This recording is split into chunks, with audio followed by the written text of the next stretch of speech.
Most Russians celebrated the end of communism and its centrally planned economy, but the shift to free enterprise had its unintended side effect: vast new opportunities for the Russian Mafia. According to an estimate by the Kremlin, the underworld now controls as much as 40% of the nation's economy.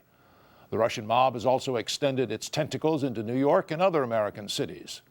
The Russians may be new kids in the game, but they seem just as skilled as their Sicilian brethren.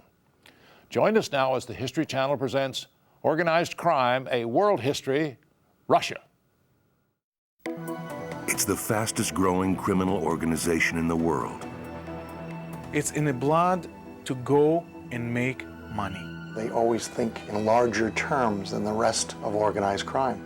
An underworld whose roots can be traced back to Imperial Russia, flourishing in the turmoil of the post-Soviet era. The Russian expression goes, the fish rots from the head. If I had to use one word to describe the guy, it was just vicious. As far as Russians are concerned, there are no rules. Everybody is fair game. When you looked at Russian mobsters, what do they do for fun? They play chess. So that gives you a little bit of idea what kind of people you're dealing with.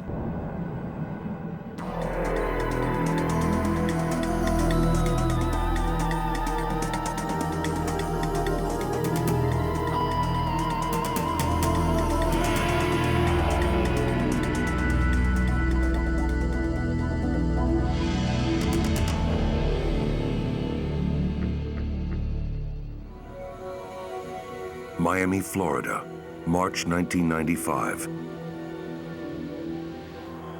Two U.S. customs agents are working undercover, investigating a pair of Lithuanians involved in an international car theft ring. To bolster their criminal credibility, the agents say they have contacts with Colombian drug traffickers. Suddenly, the investigation takes a surprising turn. One of the gentlemen posed a question to our undercover agent, and that was, would you be interested in purchasing weapons? And our agent, doing what he was supposed to do, said, absolutely, let's talk about it. The agents soon discover that their suspects, Alexander Darachev and Alexander Pogrebetsky, are anything but low-rent gun runners. They have an entire military arsenal for sale. And so begins a new game, a dangerous sting that will eventually expose the shocking reach of the world's most dynamic underworld, the Red Mafia. The Red Mafia, a term covering organized crime groups from all the former Soviet republics, emerged with a vengeance from the rubble of the USSR. With the fall of communism, decades of institutionalized corruption morphed into a free market free-for-all. The bones of a bankrupt state were there to be picked over, and a rapacious new gangster class rapidly arose. Criminal millionaires minted overnight. Their power and the speed with which they seized it was staggering. By the mid-1990s, there were more than 6,000 crime groups operating in the former Soviet Union. In Russia, an estimated 80% of all businesses were paying protection money, and the mob controlled most of the country's banks. I describe Russian organized crime as it's developed over the last 15 years as being a video on fast forward. The Red Fellas, as they're often called, quickly earned a reputation for ruthlessness. In 1993 alone, Moscow saw 1,400 mob-related assassinations as crime bosses carved out their new territories. The rise in homicides and kidnappings and bombings was stupendous in the early 90s. It was sort of a mix between Chicago of the 1920s and a peculiarly Russian kind of violence. The gangsters killed each other. They killed each other's families. They killed businessmen who wouldn't submit. And they even killed journalists who reported on them, a target the most brutal American mafioso would have considered off limits. I have worked the Italian-American Mafia, the Sicilian Mafia, the Colombian Mafia, and the Russian Mafia. And I would consider that the Russian Mafia is the most fearsome, the most treacherous, most violent of all the organized crime groups that I've ever worked. But violence wasn't all that set the Russians apart. I remember when Scotland Yard first discovered Russian organized crime, they said, what are all these PhDs from Russia staying in our most expensive hotels in downtown London? These Russian guys have master's degrees, they're engineers, they're economists. It's a whole different notion of organized crime than what we've had before. This dangerous mix of sophistication and savagery has allowed the Red Mafia to muscle in on any racket that can make a profit, including the global arms trade. Back in Miami, the mention of weapons to the two undercover agents upped the stakes of the customs investigation. A surveillance camera set up in a Miami hotel room videotaped the meetings that followed. The Lithuanian gangsters presented the agents with a catalog to browse through, the wares of a Bulgarian weapons manufacturer called Armamex.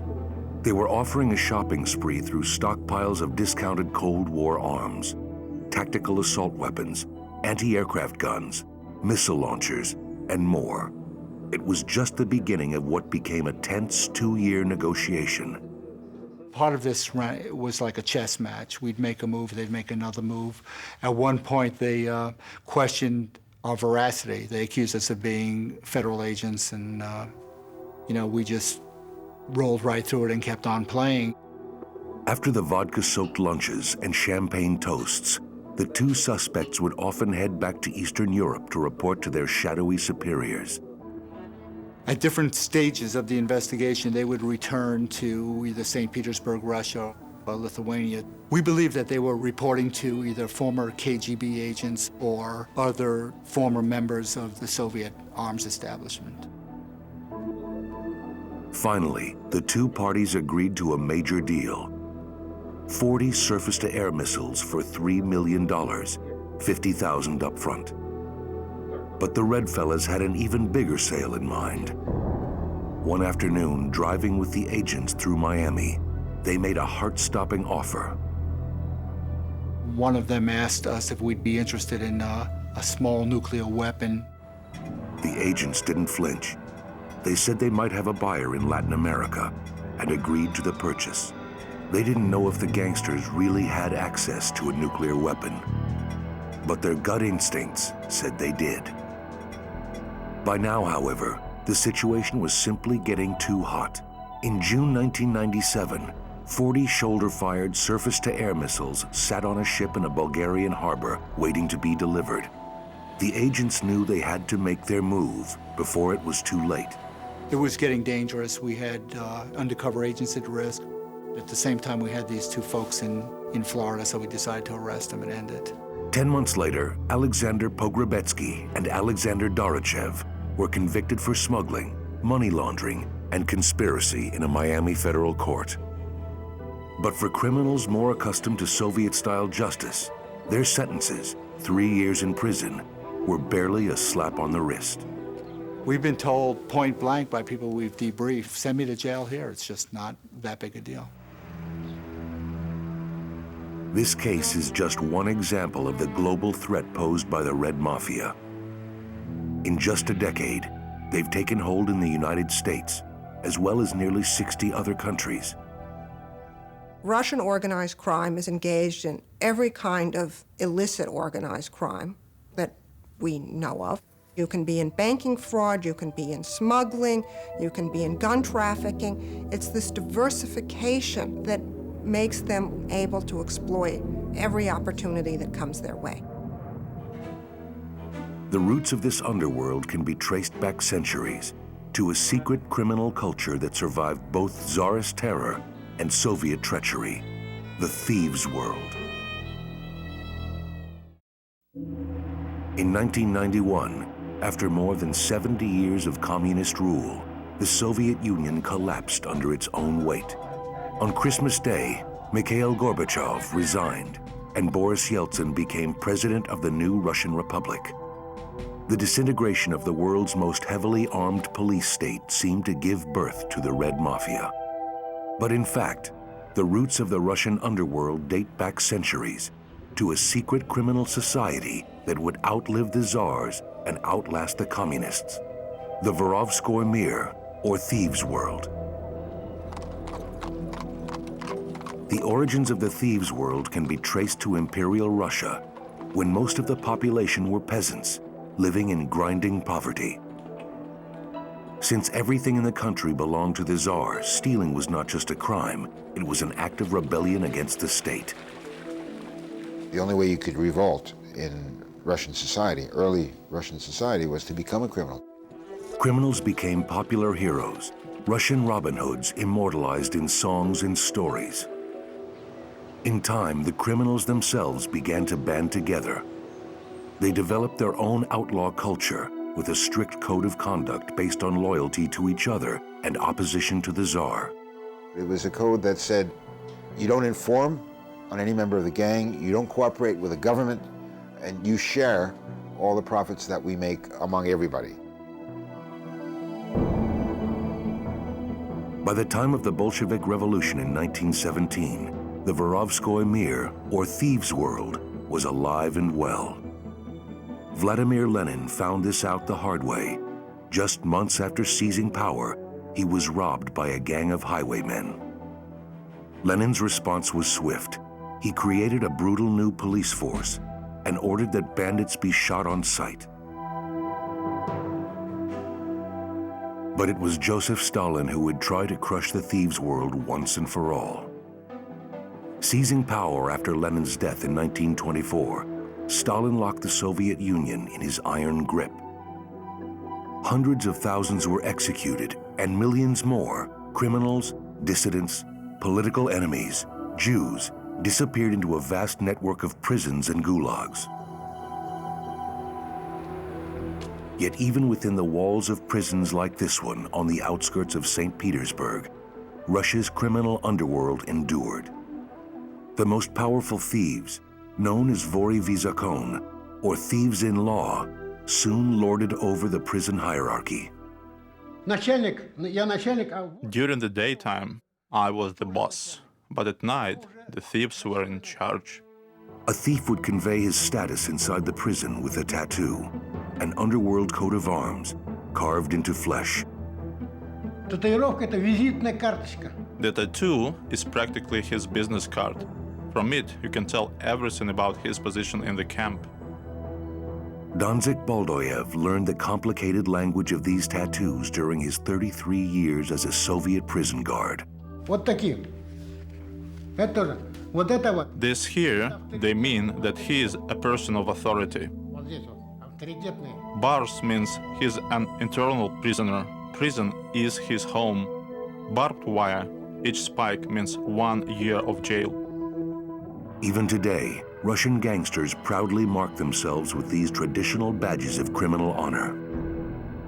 The tattoos that are truly prison tattoos are very rough-looking. Since ink was in short supply in the Russian prison system, they would melt tires, and they would take that melted rubber and use it to make the tattoos. But in the wake of World War II, the secret society of the thieves was nearly wiped out by a hidden war that ravaged the Soviet prison system and transformed the Russian underworld. In June 1941, Hitler invaded the Soviet Union. Stalin, desperate for reinforcements, dangled an offer of freedom for the prisoners who agreed to join the army. Many of them took Stalin at his word and enlisted, even though working with the government was tantamount to treason in the thieves' world. But when the war was over, Stalin sent them right back to prison. Those who had fought for their country paid a huge price, landing at the bottom of the prison hierarchy. Traitors to the thieves' world, they became known as suki, the Russian word for bitch. Ostracized, the bitches created their own society and built their own power base by collaborating with prison authorities. The bitches maintained good contact with the administration of the colony. They were shoemakers, they were cooks, they had all those nice, comfortable positions. To the traditional thieves, this was the ultimate betrayal. And when their bitterness erupted into violence, a quiet slaughter began. Each day, lots of prisoners were killed, many of them. They set a few of the labor camps on fire, and they were even engaged in cannibalism. Really, they started to eat each other. The so-called bitch wars raged from 1945 until Stalin's death in 1953. Prison officials encouraged the conflict. They saw the bloodshed as an easy way to thin the criminal ranks. No one knows how many prisoners died in the bitch wars. No records have surfaced to give an exact count. What is clear is that these events permanently changed the nature of the Russian underworld. It decimated the ranks on both sides, but it created an entirely new criminal environment and milieu for the people who got out. Those who survived the war were very different from the old thieves world. In the wake of Stalin's death, an estimated 8 million inmates were released from the gulags and prisons. No longer beholden to the laws of the old thieves world, this new breed of Russian criminal was out for himself, even if it meant cooperating with the government. And as corruption began to eat away at the Soviet machine, it wasn't long before the criminal bosses and the communist bosses started to look a lot alike. During the 1960s and 70s, under the regime of Premier Leonid Brezhnev, corruption became a way of life within the Soviet system. Communist Party bureaucrats trafficked in anything they could get their hands on: jobs, favors, and merchandise for cash. The Russian expression goes, the fish rots from the head. And when the top is corrupt, everything else from it rots downward. The scarcities of the Brezhnev era, the empty shelves, the endless waits for even the most basic products turned daily life into a racket run by corrupt party officials. And the new breed of thieves was eager to help them. They worked hand in hand, often with party secretaries, government officials, and the elite of the Soviet Union, and they developed an incredible influence in every town across the Soviet Union. The result was a thriving black market, an entire economy operating off the books. By the 1970s, small businesses, which were technically illegal under communism, started to spring up all over the country. The Kremlin turned a blind eye to the spread of these private enterprises, paving the way for the rapid growth of the new Russian underworld. These people who worked for these little private companies, they had to pay people off, and the money went to the gangster groups, and they started to organize themselves better and to develop informal business structures. In the mid-1980s, Soviet Premier Mikhail Gorbachev tried to clean up the system by loosening restrictions on private businesses. But by then it was too late. Shakedowns that had once gone on in the shadows were now conducted in broad daylight. Those businesses that were once illegal are now legal. But as soon as they tried to operate their businesses legitimately, bandits appeared and started to rob them, to extort. By the late 1980s, a disastrous shift was taking place. The Soviet Union was on the brink of economic collapse, and the Red Mafia was on the verge of becoming a criminal superpower. The collapse of the USSR in December 1991 may have shocked the world, but it didn't surprise the Red Mafia. For months, gangster summit meetings had been taking place in motel rooms and restaurants all across Russia. The question was, who would rule what? A group of top vori, top thieves in law, came together in Odessa, the region just outside Moscow. They could see the system going down, and they set this plan of how to take advantage of this post-communist world. It was allegedly then that one of Russia's most notorious gangsters was chosen to organize activities in the U.S. His name was Vyacheslav Ivankov, aka Yaponchik, or Little Japanese. Ivankov was a mysterious, even mythical figure. If I had to use one word to describe the guy, it was just vicious. He was a vicious individual. He had a very short temper. On his shoulders, Ivankov bore the tattoos that can only be worn by a maid vor, or thief. According to tradition, these symbols indicate authority. Ivankov was said to be one of the most powerful vor in Russia. In 1982, he had been arrested for possession of firearms, robbery, forgery, and drug trafficking, and sentenced to 14 years in prison. It was there that he built his reputation in the thieves' world. Ivankov, who is a godfather of Russian organized crime, was resident in a labor camp in Siberia, and many of his ties go back to his associations there. Ivankov was given an early release in 1991, supposedly due to the intervention of a high-ranking Soviet official and the recommendation of a judge on the Russian Supreme Court. Whatever the reason, the timing was perfect. In a matter of months, Ivankov was on his way to America. Exactly why remains a source of debate. The FBI believes his mission was to bring the Red fellas already in the West under Moscow's control. The Russian National Police told us Ivankov had been sent here for the purpose of organizing all of the Russian criminals in North America, not just here in the United States. In March 1992, Ivankov arrived at New York's JFK Airport. His destination, the southern tip of Brooklyn and the nerve center of Russian organized crime, Brighton Beach. Russians had been flocking to Brighton Beach since the late 1970s, when the Kremlin bowed to Western pressure and began allowing Jews to emigrate to escape persecution. The KGB used the opportunity to empty Soviet prisons of hundreds of hardcore Jewish criminals, as well as some whose passports were falsified to make them appear Jewish. A wave of wise guys soon arrived in Brighton Beach, well-educated, highly skilled in the workings of the black market, and hardened by years in Russia's brutal prisons and gulags. They immediately began taking advantage of their fellow countrymen. A few people settle there, and then they speak the original language, and they develop a certain sort of beginnings of a culture, and then others join them. And they're the easiest ones for new ethnic criminals to victimize. By the early 1990s, so many Russian immigrants had settled in Brighton Beach that it earned the nickname Little Odessa. Self-contained, suspicious, and violent, Little Odessa wasn't a welcoming place for outsiders.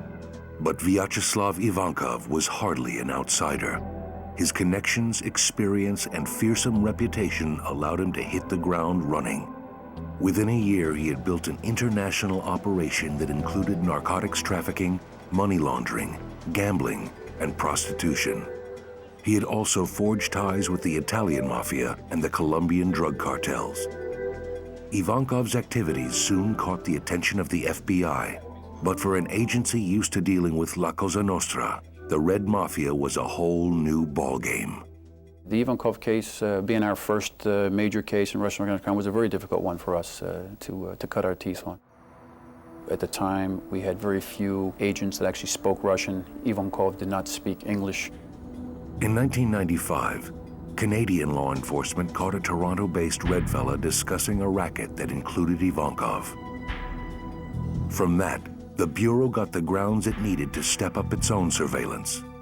At the time, Ivankov was working on a major shakedown authorities believe was ordered from Moscow, extorting $3.5 million from a pair of Russian businessmen working in America.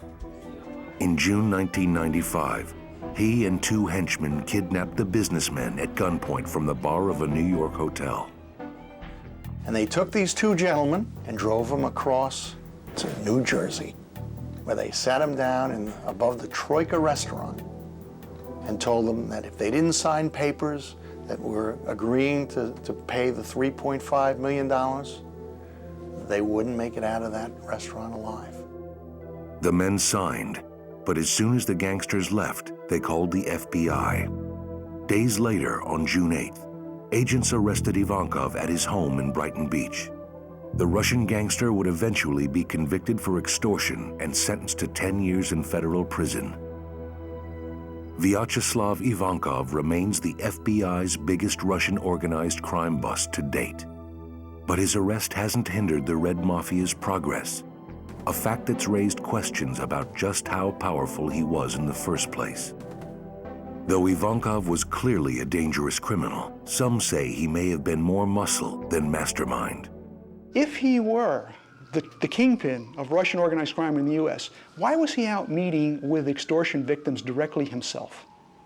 I mean, you would never find Lucky Luciano and those guys out themselves dealing directly with the targets, the persons they're trying to victimize. The uncertainty that surrounds Ivankov's exact role illustrates the slipperiness of Russian organized crime. As the FBI has discovered, the top-down template of Italian organized crime can't be applied to the new Russian threat. They're not carefully structured Cosa Nostra type families, you know, with capos and soldiers and so on. They're loose structures of networks, but they draw on people from a number of different areas. That may be the brilliance of it, that you can't target one particular person and take them out. The organization is not built so much on personalities and leading figures, but on network structures that can function and survive the removal of a leader. The ever-widening scope of the Red Mafia would become even more apparent over the next few years as federal agents began tracking the activities of a flamboyant Florida red fella known as Tarzan.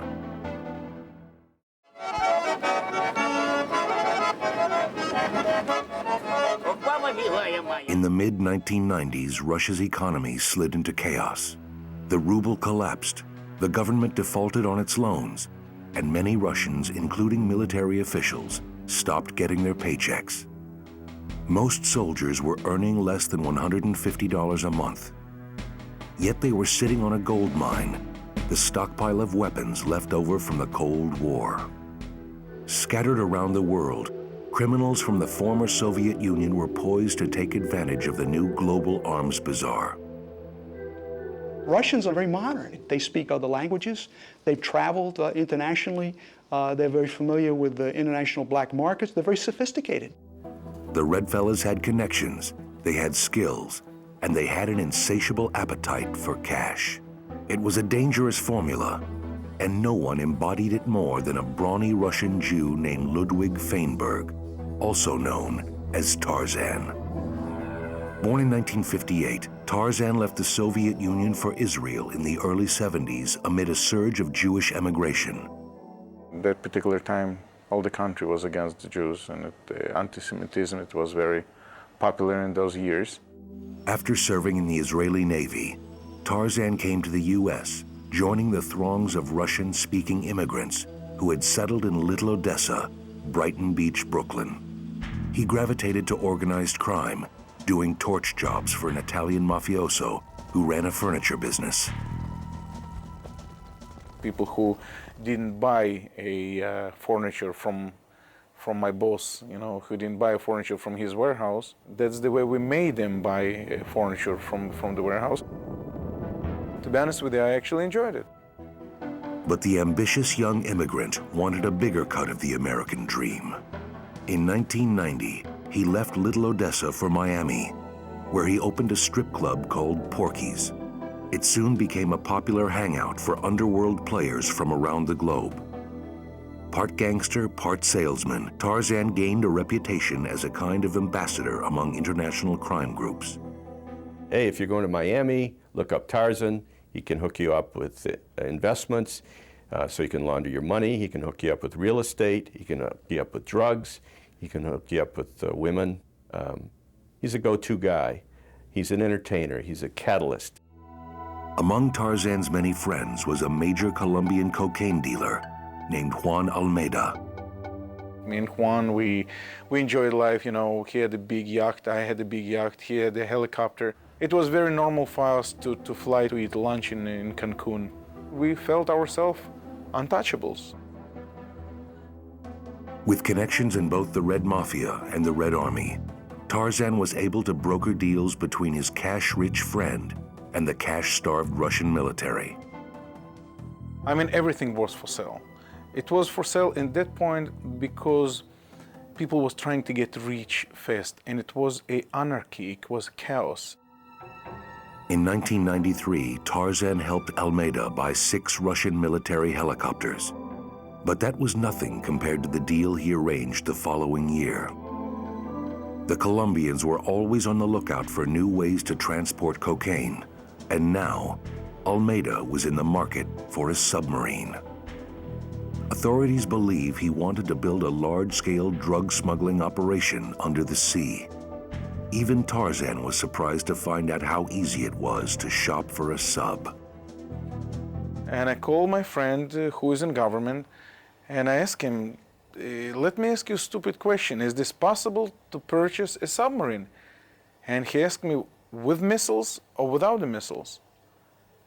And when he asked me this question, I said, gee, thank you. And next week, me and Juan were already on the way to move to Russia to buy a submarine. To me, it was adventure. The pair met Tarzan's military contact at a huge Russian naval base, littered with leftover Cold War equipment. We went into that base, and then the captain of the submarine met us by the pier. He took us into the sub. They showed us the sub. They showed us the torpedoes and missiles and everything inside the sub with the people on, with the crew on the board. And all of them stood straight, like a military. The sub, they discovered, was a steal. It was a $100 million sub, and we were able to get down to close 15 million. But they would never get a chance to close the deal. For months, it turned out, the U.S. Drug Enforcement Administration had been investigating Tarzan's ties to Almeida. One of the Russians' closest associates, Alex Yasovich, was actually an undercover DEA agent. Yasovich, who still does undercover work, agreed to be interviewed in silhouette with his voice altered. We would do our best to verify what he was doing. He did, in fact, went to Russia to inquire about submarines. And I questioned him about it. I said, I don't think you really did that. He says, yes, I did. And he showed me a picture of his trip to the Russian submarine base. He gave me one as a memento. The agent's conversations with Tarzan transformed what had been a fairly routine investigation. We were all just stunned. We're trying to do a little drug case, and all of a sudden we're talking about international arms shipments. Yasovich's information, along with hundreds of hours of wiretaps, gave the DEA what it needed to make its move. On January 21st, 1997, Tarzan was arrested in Miami just after dropping his daughter off at daycare. The first moment he was in the car, I said, you're really in big trouble. You're either going to talk to us and decide to help yourself and you go home, or you're going to jail. Tarzan would be charged with 30 separate federal offenses, ranging from conspiracy to wire fraud. Faced with the prospect of life in prison, the freewheeling gangster cut a deal with the feds. In exchange for his testimony against Juan Almeida, all but a single charge of racketeering was dropped. In the end, Tarzan would serve just 33 months behind bars. Upon his release in 1999, he was deported to Israel, where he lives today, a free man. To be honest with you, I'm not sorry about anything. I would go to any country today if you would tell me, Tarzan, you can make some money in China, I will go to China. And if you will tell me this is going to be in Africa, I will go to Africa. And if it's in Alaska, I will go to Alaska. I mean, we do not have borders. That's the way I understand the business. Global weapons trafficking may be the Red Fella's most alarming racket, but it only represents a small share of their illicit activities. When you're talking about Russian criminals, they never get specifically involved in one enterprise. Anything that can make them money, they will do. From the sex trade to securities fraud, the Red Mafia is engaged in nearly every underworld scheme the authorities have uncovered, as well as some they haven't. We have hundreds of millions of dollars flowing into the bank accounts of Russians here, and we can't link it to any criminal activity, and they're getting rooted in American society.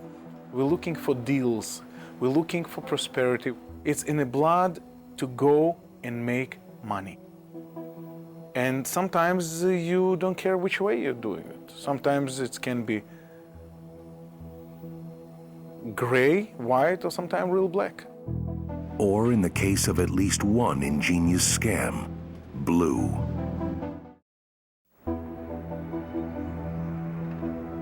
Over the last 10 years, the Red Mafia has used brute force to warp the Russian economy. Extortion has become routine. Most businesses hand over as much as 30% of their earnings to the mob for protection. If they don't pay up, they pay the price. Murders and bombings are described as business disputes by the press and greeted with a weary shrug by the public. But while the Red Fellas may be ruthless, they're also well-educated and creative, and that is what worries law enforcement around the world. We don't understand the way they think and why they think the way they do, and therefore we're not yet in a position to anticipate and kind of therefore counter the areas in which they might become criminally involved. Whether it's money laundering or Medicare fraud, the Red Mafia has its hands in some of the most sophisticated scams ever uncovered. I think the most dismissible fallacy is that you've got a bunch of Russian gangsters.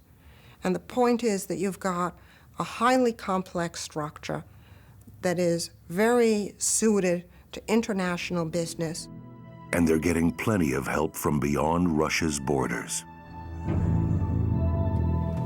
Edward DeRobertis works in the New York City area as a special agent for the Bureau of Alcohol, Tobacco, and Firearms. He's seen a lot in more than 2 decades in law enforcement: terrorism, torch jobs, gun running. But one afternoon in the spring of 1998, he fielded a phone call that would lead him to a scam unlike any he'd ever encountered. On the other end of the line was the frightened voice of a Russian immigrant. The man said he was involved in a liquor smuggling operation. To this day, the caller's identity and his motivations remain a closely guarded secret.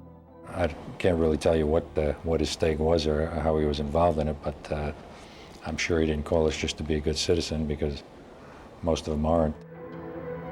The informant directed DeRobertis to a warehouse near the busy port of Elizabeth, New Jersey. Like waterfronts up and down the American coastline, it has long been haunted by organized crime. But what the ATF agent found was something new. Hundreds of 55-gallon drums filled with what appeared to be industrial solvent. Their real contents, grain alcohol, which was being illegally smuggled out of the country and sold as vodka. I've been with ATF for approximately 25 years, but to stumble onto something like this with the enormous amount of money that was being made on both sides, you just can't imagine it. The racket worked like this. Russian gangsters would buy grain alcohol from corrupt American distillers. The distillers dye it blue to look like windshield washer fluid. The gangsters would then ship it to Russia and the Ukraine in containers marked industrial. With the phony label, they avoided millions of dollars in duties that would otherwise be imposed on imported liquor. Somebody from customs in one of those countries would look into the container and see that it's blue and it's marked windshield washer fluid. Once it's gotten into the country, there's no way you can tell whether that tax has been paid or not. At this point, the smugglers would remove the coloring using instructions from the distillers. The contraband alcohol was then bottled and, with a little flavoring added, sold to unsuspecting customers as genuine vodka. Historically, people smuggled bottles and they ran it over borders in boats or in trucks or more traditional methods. This was a little bit more ingenious. Here you were taking something which didn't even appear to be a potable product and bringing it in as an industrial product and then adding a little bit of chemistry to it, and all of a sudden, voila, you have vodka. Given that the average Russian drinks between 6 and 12 gallons of vodka a year, more spirits than any other nation, the potential profit from illegal liquor smuggling is astounding. I've been told by several sources that on the black market, say over in Europe, they may be able to make $500,000 on 6 containers. And if you multiply that times 100,000 containers, you can see the amount of profit I'm talking about. Investigators believe the Russian mob is working with at least 6 American companies in the liquor smuggling racket.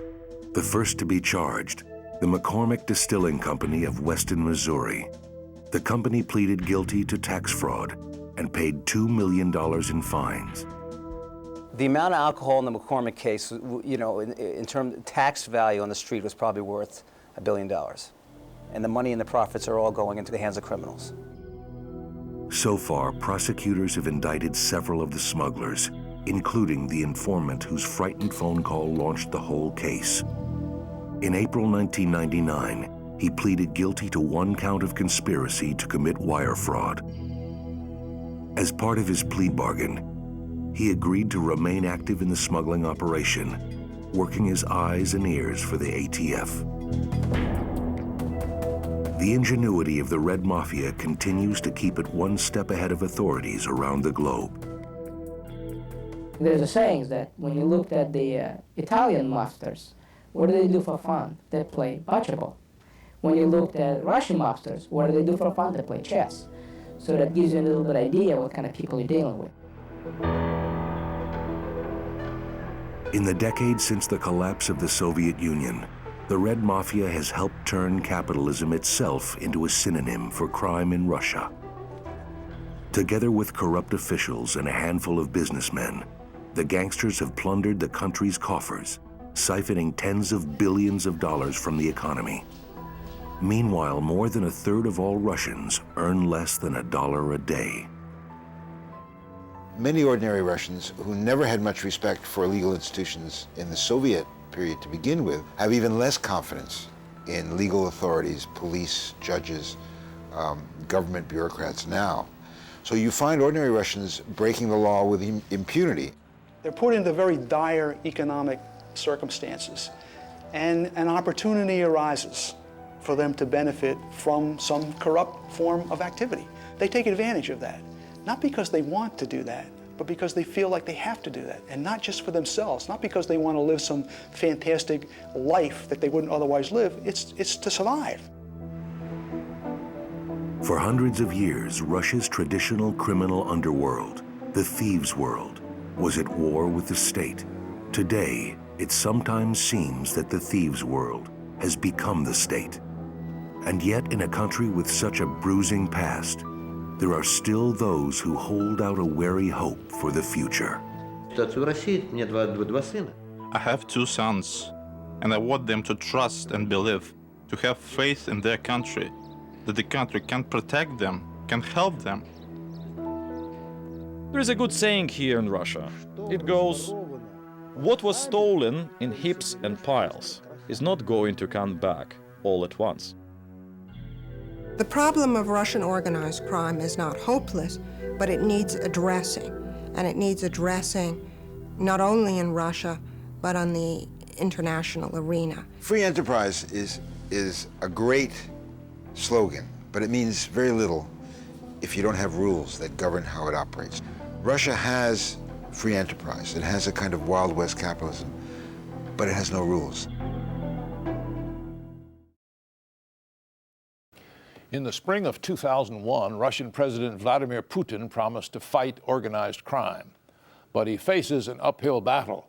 A top Russian law enforcement official claims that 1/3 of the country's banks are involved in money laundering, funneling $20 to $25 billion a year out of the country. Many Russians actually look back nostalgically at the old Soviet Union, where communism resulted in grinding economic hardship, but very little crime.